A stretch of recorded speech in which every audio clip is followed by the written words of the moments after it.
nós tivemos inúmeras ameaças de morte a cada um de nós. Todos nós passamos a andar com segurança. Ninguém aqui andava com segurança no Supremo. Ninguém.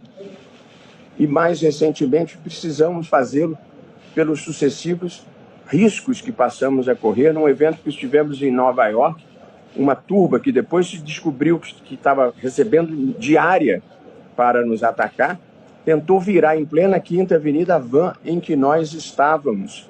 E basta imaginar o que teria acontecido se eles tivessem conseguido efetivamente esse intento.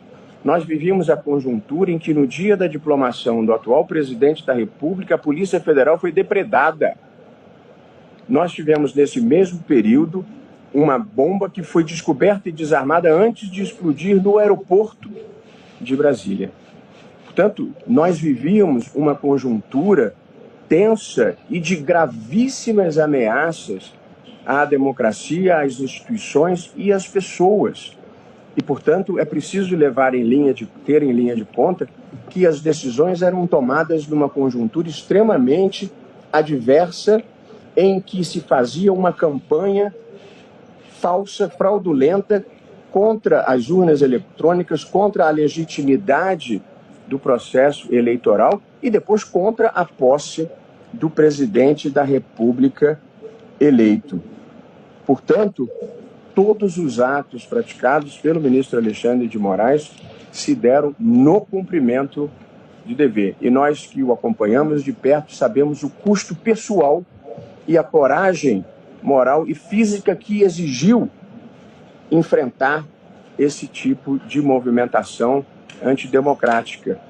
E o risco pessoal, quando nós aceitamos estar aqui, ainda é tolerável, mas pior é o risco para a família, para a esposa, para os filhos, as ameaças, de modo que ninguém imagina a tensão, o desconforto e o tipo de coragem que é preciso ter para se opor ao extremismo de uma maneira geral. Venha de onde vier, com a sua intolerância, com as suas ameaças, com a tentativa de intimidar.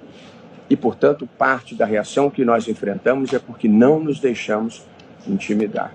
E, portanto, nós não podemos rever a história esquecendo do que passou e do que nós tivemos que enfrentar nesse país, infelizmente, em ciclos de atraso que nós achávamos que já havíamos superado. E respeitando o papel da comunicação social, porque nós não temos nada a esconder, tudo aqui é transparente e, portanto, a preocupação não é o tipo de notícia que vem à luz do dia, porque ninguém aqui tem nada a esconder, e o papel da imprensa é divulgar mesmo a notícia que parece interessante para o público. Mas as interpretações equivocadas e as narrativas inverazes, essas nós precisamos enfrentar. Portanto, a nossa dificuldade não é com a divulgação de nenhuma informação. Isso não nos preocupa. Mas as interpretações erradas, essas nós precisamos desfazer, e essa é a única razão pela qual eu estou tratando desse assunto.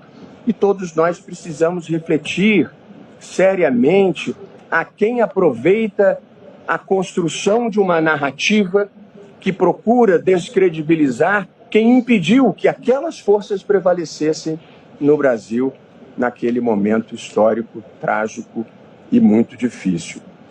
O Supremo Tribunal Federal, como toda instituição humana, é passível de crítica e de divergência, e ninguém aqui se acha imune a visões críticas. Faz parte da vida.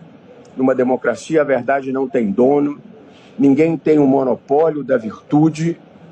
Portanto, não é uma questão de ter crítica ou de divergir de decisões do Supremo. Nós decidimos as questões mais divisivas da sociedade brasileira. E, portanto, faz parte do nosso papel, ao interpretar a Constituição, com muita frequência, desagradar setores importantes da sociedade. Às vezes ao governo, às vezes à sociedade civil, às vezes aos ambientalistas, às vezes ao agronegócio, às vezes aos indígenas. A gente está sempre sujeito a desagradar algum segmento, e numa democracia todo mundo tem o direito de vocalizar a sua insatisfação, e nós convivemos muito bem com isso.